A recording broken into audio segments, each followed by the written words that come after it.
Averages the value of money, पैसे को खा जाता है इन्फ्लेशन। इसीलिए हम कॉस्ट ऑफ एक्विजिशन को इंडेक्स कर कर कैपिटल गेन टैक्स की कैलकुलेशन करते हैं। और जो लोग खुश हैं आज कि कैपिटल गेन टैक्स को 20% से घटाकर 12.5 कर दिया है, उनके लिए मैं एक उदाहरण लाया हूं। इस उदाहरण के माध्यम से हम समझ जाएंगे कि कैसे इंडेक्सेशन हटाना इस देश के इन्वेस्टर को एक बहुत बड़ी उसकी जेब पे डाका डालने जैसा है।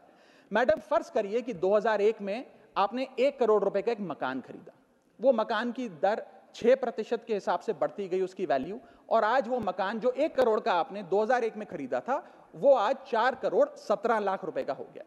अब दो सिनेरियो हैं, एक इंडेक्सेशन का सिनेरियो जिसमें आप बेचें उस पर टैक्स लगे, और एक नया सिनेरियो जिसमें आप उसे बेचेंगे तो नई रेट के अकॉर्डिंग उस पर टैक्स लगेगा। मैं पहले पुराने सिस्टम के हिसाब से, इंडेक्सेशन वाले सिस्टम के हिसाब से उस पर कितना टैक्स लगेगा वो आपको बताना चाहता हूं। आज वो मकान जो आपने वर्ष 2001 में 1 करोड़ का खरीदा था, वो आप 4 करोड़ 17 लाख रुपए का बेचती हैं, तो आपकी सेल प्राइस 4 करोड़ 17 लाख, लेकिन आपकी purchase price, inflation adjusted indexed purchase price 1 crore नहीं, लगभग 3 करोड़ 60 लाख के आसपास आती है। यानी कि आपका sale price minus purchase price, जो प्रॉफिट ऑन सेल है, वो 54 लाख रुपए होता है। उस 54 लाख रुपए पर 20% के अकॉर्डिंग आप पे टैक्स लगता है। यानी कि इंडेक्सेशन वाले फॉर्मूले से आपको कुल टैक्स 10,80,000 रुपए देना पड़ता है। मैं राउंड ऑफ करके 11 लाख रुपए कहता हूं।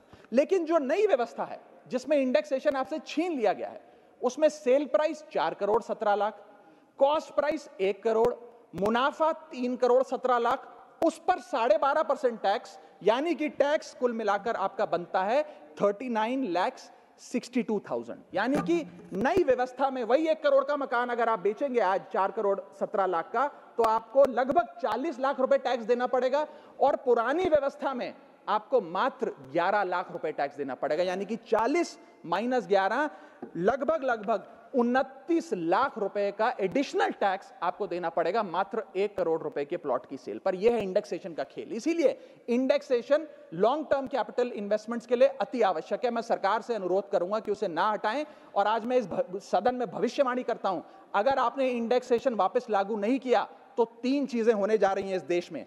पहला, रियल एस्टेट में इन्वेस्टमेंट गिरने वाली है और लोग अपना ड्रीम होम कभी नहीं खरीद पाएंगे। दूसरा, अंडर वैल्यूएशन होगी प्रॉपर्टी डील्स की, सब लोग सर्कल रेट पे प्रॉपर्टी खरीदेंगे बेचेंगे, कोई असल कीमत नहीं बताएगा।